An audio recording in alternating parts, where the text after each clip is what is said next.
joining us today.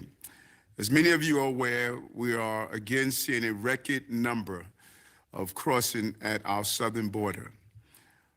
What that means for us in New York City is another surge in migrants arriving at our doors. Just a few weeks ago, Governor Abbott promised to send an additional 25,000 migrants to New York City alone.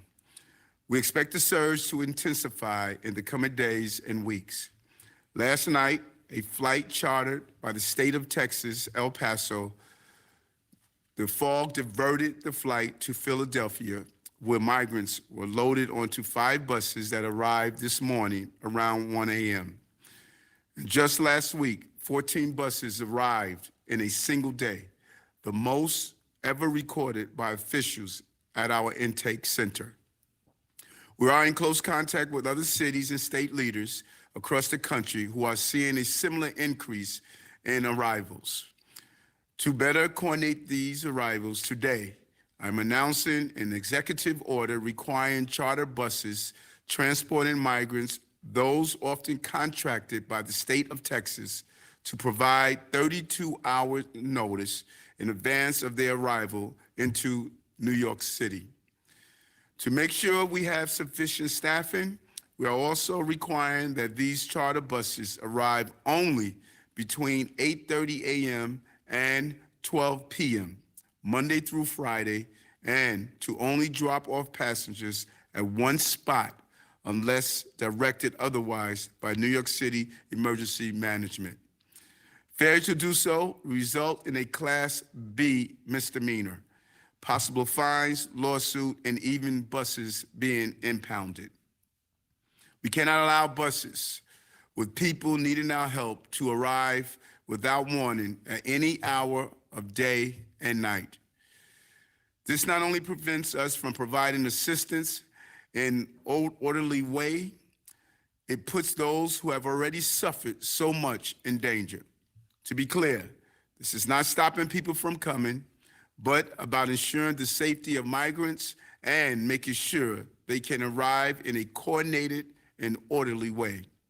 Chicago Mayor Johnston has already taken similar actions to coordinate orderly bus arrivals, and I'm glad our teams have been able to share lessons learned from where and what they are doing. And I want to thank him for this insight in the way of assisting and managing this crisis. New York City is part of a coalition of cities and countries and counties, and we know the importance of this moment. We are working together to address this national humanitarian crisis, and that's why I am thankful for the partnership of both my mayors from Chicago and from Denver. I'm proud to be here with my fellow mayors to call on the federal government to do their part with one voice and to tell Texas Governor Abbott to stop the games and use of migrants as political pawns. As temperatures drop in New York City, Chicago, Denver, and other impacted cities, we are calling for the federal declaration of emergency, financial support, and a national resettlement strategy. New York City is proud to have helped nearly 60% of the 161,000 migrants who have arrived here seeking shelter. But we need the state and federal government's help in resettling and supporting the 68,000 migrants still in our care, as well as those who are on their way and those yet to come. Our administration has been meeting the asylum seeker crisis head on since migrants began to arrive in 2022. We have offered them food, clothing, and a roof over their heads. And we've helped submit more than 23,000 work authorizations, TPS, and asylum applications. But we cannot continue to do the federal government's job. We have spoken to FEMA and other federal officials who have expressed concern about the border's surge, but not offered additional help. We need action, and we need it now. New York City is a city built by immigrants. We will work together to emerge from this crisis stronger than ever before. But this is a national problem that has only been exacerbated by Governor Abbott's cruel, inhumane politics, and that requires additional national solutions. The federal government must take responsibility and lead on this humanitarian crisis instead of leaving it for cities and localities to handle. I want to now turn it over to my colleague, the Mayor of Chicago, Mayor Johnston. Well, thank you, Mayor Adams. Thank you for your leadership and thank you for your commitment to this mission. I'm grateful to be joined also by the Mayor of Denver, Mayor Mike Johnston. Thank you for your leadership and your commitment to this mission as well. It has been articulated on multiple occasions that the lack of care that has been on display for the last year and a half has created an incredible amount of chaos, not just in the city of Chicago, but our country. As buses continue to arrive in the city of Chicago and all over the country, the type of chaos that has been administered has left many of our local economies under a tremendous amount of duress. Road buses arriving not just in the city of Chicago, but surrounding communities as well. Some neighborhoods as far reaching as an hour and a half outside of the city of Chicago, buses sent by the governor of Texas, literally dropping families off in the middle of nowhere.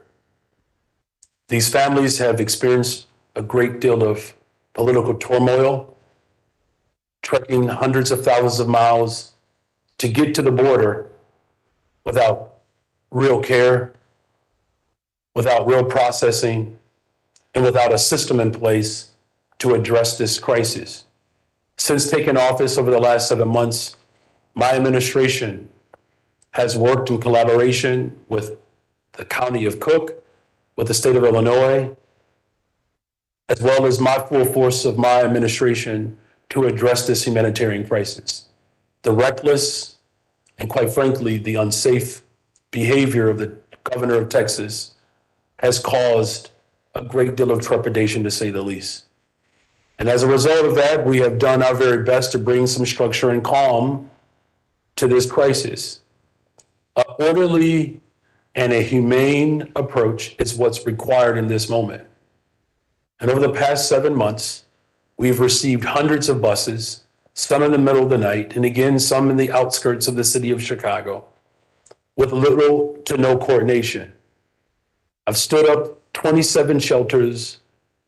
We are housing currently nearly 15,000 asylum seekers, providing mental health care, educating 4,500 students, while also creating a pathway to sustainability. But we cannot do this alone. We need more support from the federal government. And today we stand charged and committed to ensure that our respective cities do our part, and we need the federal government to lean in and provide more financial assistance. All of our cities have reached a point where we are either close to capacity or nearly out of room. Without significant intervention from the federal government, this mission will not be sustained. But make no mistake about it, the road buses and now chartered flights is not only unsafe, but it's inhumane. So we are calling on not just the federal government to provide support and resources to address this humanitarian crisis. We also need better coordination at the border. The state of Texas has a responsibility to connect with municipalities around the country to help address and to deal with this crisis. The mayor of New York, the mayor of Denver, and myself, we're committed to that type of coordination. And that's why over a month ago, my administration implemented an ordinance that provided some very clear guidelines around how buses must arrive in the city of Chicago in order to meet the needs of this moment. And as a result of creating a desire to create some coordination, and as a result of bringing calm, or an attempt to bring calm, the governor of Texas has circumvented law in order to prove a political point. So though that is unfortunate, we are very much committed to creating a structure that works for the country while also pushing the federal government to invest in this crisis, in this mission. And with that, I'm grateful that the mayor of Denver is with us. And I'll turn it over to Mayor Mike Johnston. Thank you so much, Mayor, for including me. Thank you so much, Mayor Adams, for all your leadership and partnership. I will be brief with a couple of comments. So much has been said so powerfully by our other two fantastic mayors.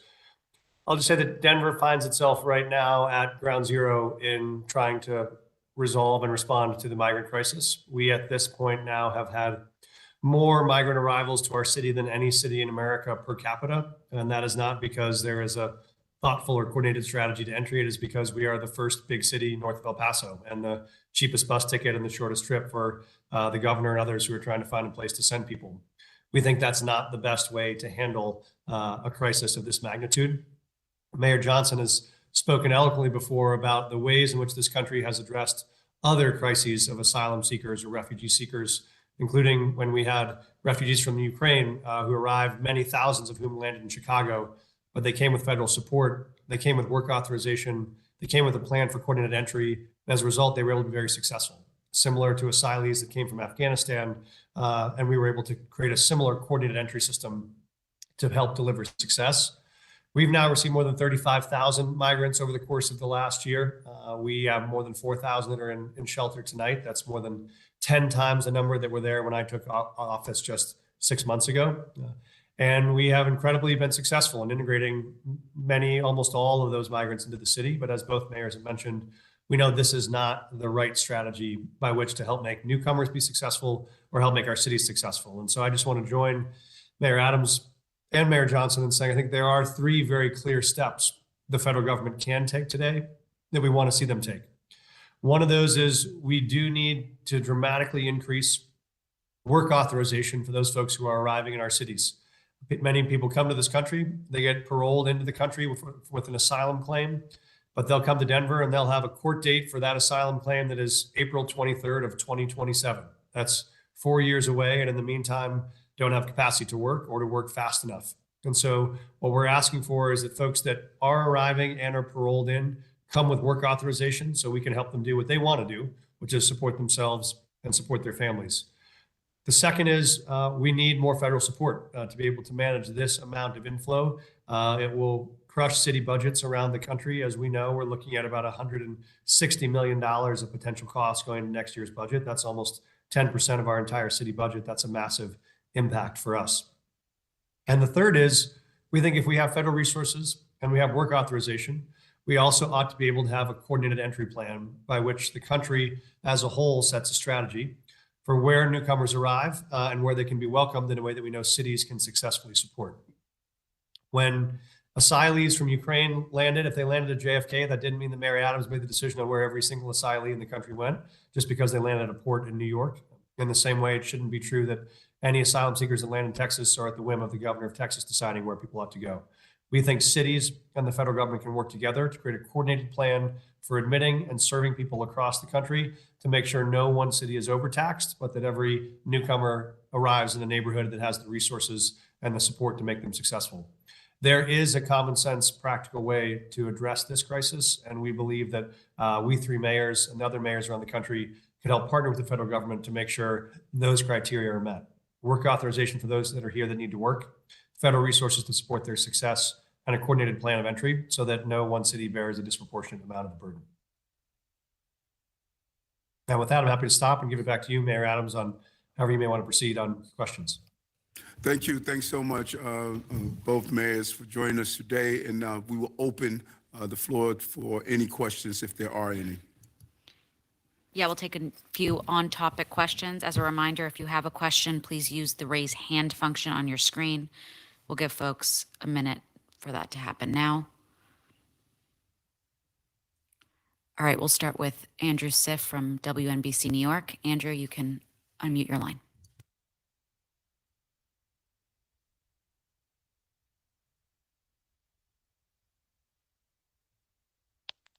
Mayor, can you hear me? Yes, I can, Andrew. How are you? I'm good, thanks. I just wanted to go back to your executive order about the buses. If a bus arrives outside of the times you identified and the city then either issues a summons or impounds the bus, doesn't that punish the asylum seekers, whether intentionally or unintentionally? Doesn't it end up having a negative effect on the folks who are coming here? No, no, it is not. And we really are saying to bus operators and companies, do not participate in Governor Abbott's actions, and we want them to take the appropriate actions of being responsible by taking those actions during the hours that we are laying out. And those asylum seekers that are on the buses, they would not be penalized in any way at all. So no, this does not in any way impact those passengers who are on the buses. Next, we'll go to Dana Rebick in Chicago. Dana, you can now unmute your line.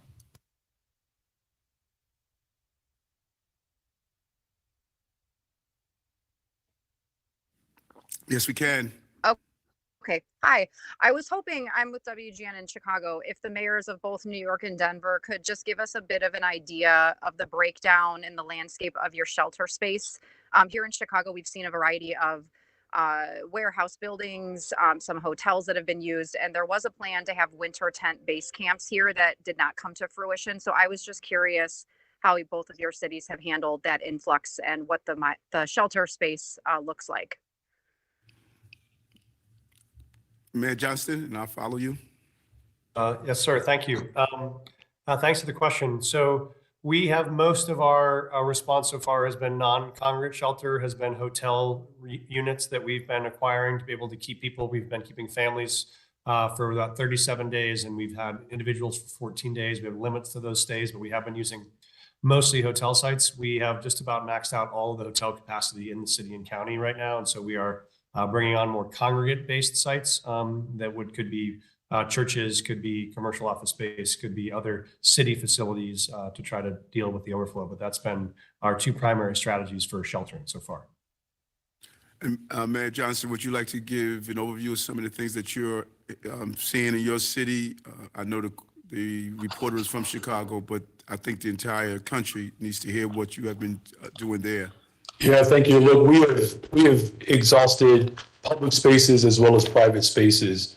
There was, an incredible influx for several months from Texas. I mean, we were receiving 25, 30 buses a day. And at which point, whether it was, park districts or private buildings, anywhere possible, we were looking for space to deal with this crisis. We've also worked, and many people in the city of Chicago, of course, are aware of this, but for the nation to hear, we've worked with our faith community as well as our philanthropic community to meet, this demand. So we have mutual aid support on the ground where we have volunteers, but we've had churches step up and lean in to provide temporary shelter for migrants.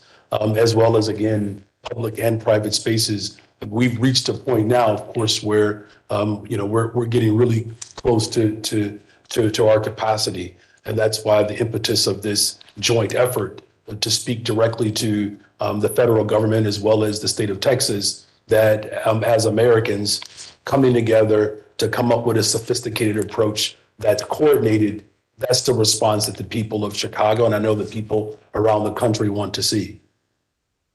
Thank you. And, I believe it was very important when the Mayor Johnston from Denver pointed out the capacity based on the number of people that are in his city, because I'm respectful of that. New York has 8.3 million people, and we receive over 161,000 migrants and asylum seekers. But this has impacted each one of our cities based on the proportion of the size of the city, and the same impact we're feeling here, they're feeling as well. And it has reached full capacity. We have everything from using outdoor tents to outdoor restroom facilities. Some of our warehouse spaces have been converted. We have maximized our hotels, which is coming at a great cost to our city. We've used spaces in formerly used psychiatric centers that are now converted to outside tent areas. Randall's Islands has a tent as well. We've opened over 200 hotels, and we opened up several what we call HURT, humanitarian relief centers. This is really a weight on our entire capacity here. This is a $5 billion budget for this fiscal year, and an additional $7 billion for the next 2 years in the outgoing years. And so not only is it a financial burden, it has also placed a great strain on the delivery of services in our city. And I'm sure both mayors will share the same with how it has impacted their cities. Next, we'll go to Saja Hindi. Saja, you can now unmute your line.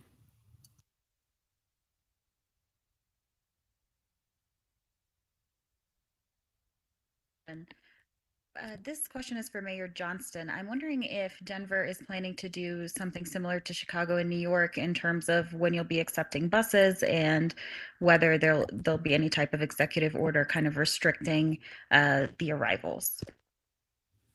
Thank you, Saja. Good to hear your voice again. Thanks for joining.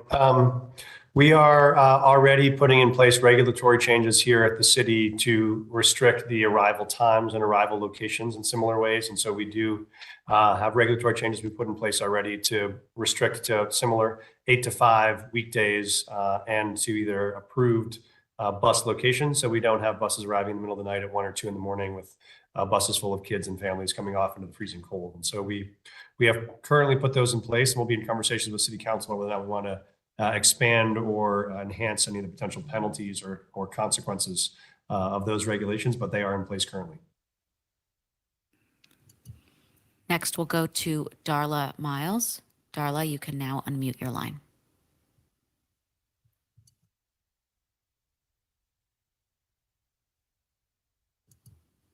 Stand by.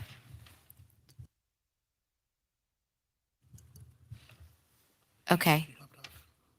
Looks like Darla hopped off, so we'll go to Tim Bach from the New York Daily News. Tim, you can unmute your line.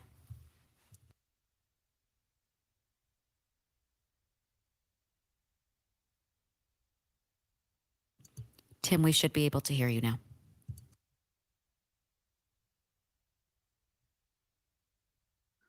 Yes, I can, Tim. How are you? I'm good. How are you? Question for, I just sort of to get in, sort out these restrictions that the different cities have. So there, it sounds like there will be sort of different schedules in each of your cities. So I don't know if I have this right, but I have 8:30 to noon in New York and 8 to 5 in Denver, and then for Mayor Johnston, I don't know what they are in Chicago. I was wondering if you can all give what your prospective restrictions are for migrant buses coming into your cities. And each mayor could share what their restrictions are. And again, I cannot thank Mayor Johnston of Chicago for his leadership on this. And it just shows why this coalition is important, because it's best practices, and based on the observations of what we saw in Chicago, we are duplicating some of the best practices we're seeing in our other municipalities. But here in New York, it's from 8:30 a.m. until 12 p.m. Monday through Friday. And we expect everyone to comply with the operation order. Yeah, this again for, just for context, that the whole motivation behind this ordinance was not to stop buses from coming to the city of Chicago. I sent a delegation to the border to see firsthand what our bordering cities and our bordering states are experiencing. Look, this is an international crisis of global population shift that is taking place all over the world. And, coming up with a coordinated approach, it's incumbent upon us as a nation to do that, because, policies have had a tremendous impact on the global economy. And so sovereign states are under a great amount of duress, and those economies are being squeezed, and we are impacted by these international policies that has had a profound impact on the people across the world. And what we've simply have articulated is this: that if you Sending buses to Chicago, there has to be coordination. And our ordinance is pretty straightforward. It's Monday through Friday, 8:30 to 5 or 8:30 to 5. And you have to give us a 48-hour notice. Anything short of that, you would be working outside of the law. And unfortunately, what the governor of Texas has done is that he has seen our desire to come up with a coordinated effort, and he has been provocated to retaliate against us establishing structure and calm. Sending planes to Chicago or anywhere else that are funded by the government, this government of Texas, these private planes without a manifest, without knowing who's on the plane, without knowing what's on the plane, is not just reckless, it's dangerous. And that's why, you're seeing all of us working together in constant conversations about how we can actually provide some structure and some calm to this humanitarian mission. And so a 48-hour notice, applying for a permit, one location that you can drop people off at, that's a reasonable set of expectations. And it's no different than any other form of transportation that happens in our country. Anything short of coming up with a structure that actually works, that benefits what the bordering cities are experiencing and what the rest of the country is impacted by, anything short of that, quite frankly, is reckless and dangerous. And the motivation, again, is to bring structure and calm. And again, to call on the federal government to lean in more to provide the type of resources that are needed. The last thing that I'll say, Mayor Johnston alluded to this earlier, 30,000 refugees from Ukraine are in the city of Chicago right now. That's more than the amount of asylum seekers primarily from Venezuela. The difference was they had federal resources attached to each of those individuals for them to integrate into our local economy, and again, to make sure that there's a real pathway to sustainability. That is, we are asking for what has already occurred. And so this ordinance is an attempt to actually bring some calm and some structure to a very chaotic situation. Next, we'll go to Sabrina Franza from CBS 2. Friday, no weekends, no holidays, for the same purpose. We have staff that are already working around the clock. We don't want to have people either dropped off at 2:00 in the morning in the cold, or need to have staff that have to be on call at 1 in the morning to greet and welcome people. We're happy to manage the welcoming and the supporting, but they ought to be able to come at civil times to destinations that we know about so we can support them successfully. Next, we'll go to Sabrina Franza from CBS 2 Chicago. Sabrina, you can unmute your line now. I wanted to ask about your conversation you had with other neighboring communities, suburbs that have been receiving migrants. Can you speak a little bit to what you established during that meeting? Was it productive? Are there any moves to coordinate with them in addition to the mayors that are on this call? Yeah, look, it was productive, and thank you for that question. And it's indicative of quite frankly, of what the entire country is looking for in this moment, and that's real leadership. And what Mayor Johnston and Mayor Adams are doing and what we're doing collectively is really the response that's necessary for this moment. Last Friday, I convened about 80 mayors from surrounding villages and towns around the city of Chicago, because as a result of our ordinance, and this is something that Mayor Johnston and Mayor Adams have a preview to, is that as a result of our ordinance, the governor of Texas, looking to circumvent law, has sent buses to surrounding villages, towns, and cities. It's created a very chaotic situation. Many of you are aware, there's a town, Peatone, Illinois, well outside of the city of Chicago. The bus driver dropped off these families and told them they were in Chicago. And they were literally dropped off on the side of the road. It's unconscionable to think that a governor would do such a thing, particularly as Mayor Adams has already articulated, whether it's New York, Chicago, or Denver, this entire country, between descendants of slaves and indigenous people and immigrants, this is how this nation was formed and built. And as a nation that's built on laws, for the governor of Texas to circumvent law is quite disturbing. And so what these mayors are looking for is a coordinated effort, much like what you're seeing right now. And they're prepared to pass similar ordinances to not just defend the sanctity of our nation, but to make sure that we are responding responsibly to this humanitarian crisis. So as you know, that there are many mayors around the Chicagoland area who have followed our lead, and they have already implemented very similar ordinances. And I anticipate that county government or county governments will also follow this lead, because many of these individual cities and towns do not have home rule authority. And so we have to make sure that we're encompassing all of the surrounding towns and villages to create the type of structure and calm that's needed in this crisis. And our last question will go to Nico Brambila from the Denver Gazette. Nico, you can now unmute your line.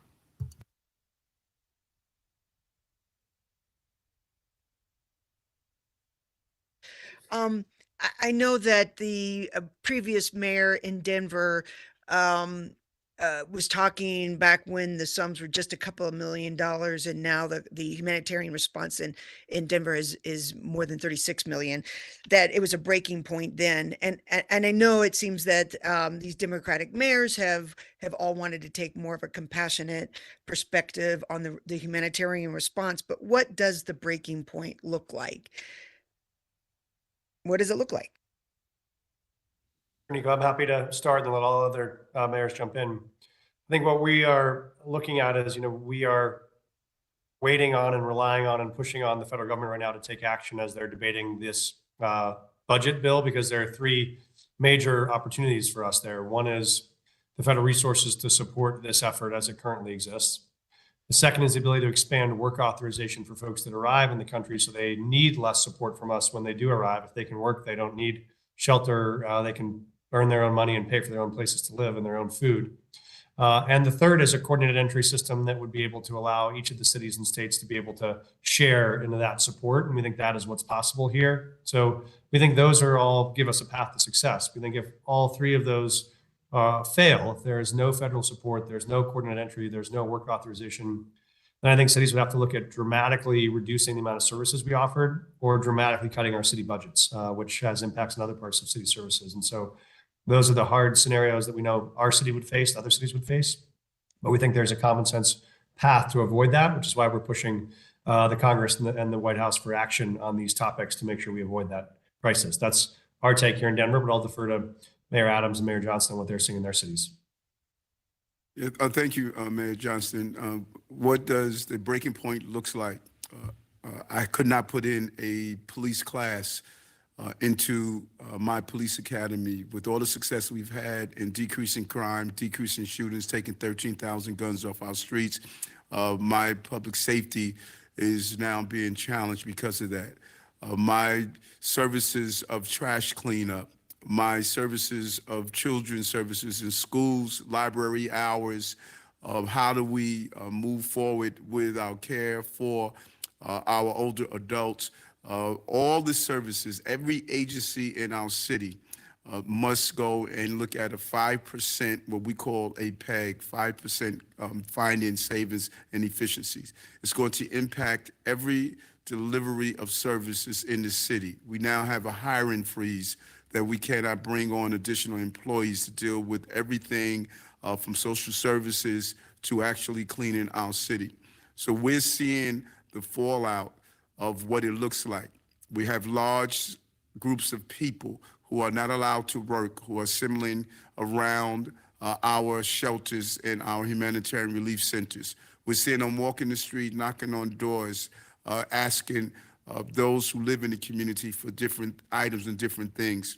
We're seeing the erosion of the quality of life that we've improved on in such a short period of time of this administration. And we have been impacted. For many months, we were able to keep the visualization of this crisis from hitting our streets, but we have reached a breaking point. We're no longer able to do that because of the volume in numbers. Just last week, we had 3,900 people that arrived here. We are averaging anywhere from 2,500 to close to 4,000 a week. And if you do the math, you see that's 8,000 every 2 weeks, potentially 16,000 a month that we must feed, clothe, house, educate children, and all the services that you would give a normal adult. And we're seeing that play out on our streets of New York. And that is what the breaking point looks like, what we are experiencing right now. Well, look, it's not that much different here in Chicago or anywhere else in the country. The public good is already stressed. Whether it's our transportation system, our healthcare system, our education system, all of these systems are already stretched to meet the demands of families who have been here. Over the past 7 months, it's been an incredible strain on every aspect of city services. And to the best of our ability, we have put forth the full force of government forward in order to address this crisis. This is why it's imperative that the federal government organize their leadership and actually pass a bill that provides the resources that are needed in this moment. If Denver, New York, and Chicago and other municipalities can organize collectively to come up with some structure and some calm to this crisis, we're not ignoring that it exists. We're saying that we have to approach it as a team, not divided. And 4,500 children are being educated who just arrived in the city of Chicago. Our county healthcare system has leaned in and provided support for our asylum seekers. Again, the state of Illinois has worked to provide resources to meet this demand. But we have reached a critical point in this mission that absent real significant intervention immediately, our local economies are not designed and built to respond to this type of crisis. We are literally building a system as we go along. I commend Mayor Johnston and Mayor Adams and mayors around the country who have stepped up in this moment to demonstrate compassion as we build an operation around the humanitarian crisis that we're facing. What we don't need is a reckless, rogue elected official that is not only pointing the finger everywhere else, instead of working to bring people together. This is the United States of America, for crying out loud. We have experienced tremendous challenges in the course of our history. This is not something that should break our country, especially if we stand and work together. But unfortunately, you have individuals that their only currency is chaos. And that's why we're looking to bring some structure and calm around this moment, because the people of America require it. But also, as global residents of this entire world, it is incumbent upon all of us to recognize the global population shift that is happening is not going to end because someone is sending buses irresponsibly throughout the entire country. It's going to require Congress to organize, to come together, to do its part.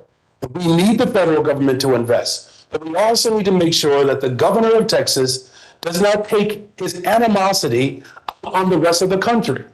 We are working together to come up with a structure, provide some calm and some order to a very chaotic situation.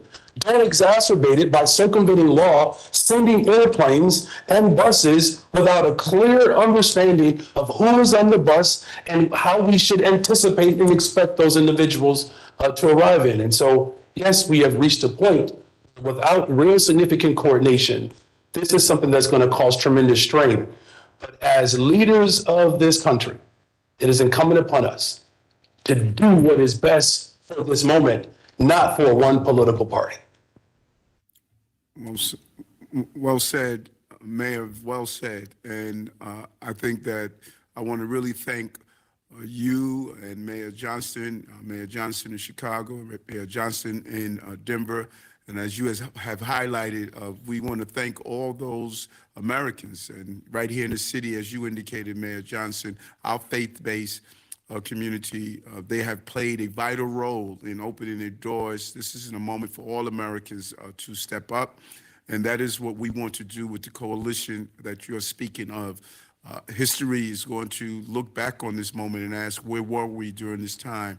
And I'm glad I have a coalition of mayors like the two of you and others who realize the importance of us stepping up. Again, thank you so much. And together we will address this issue that's in front of us. Thank you.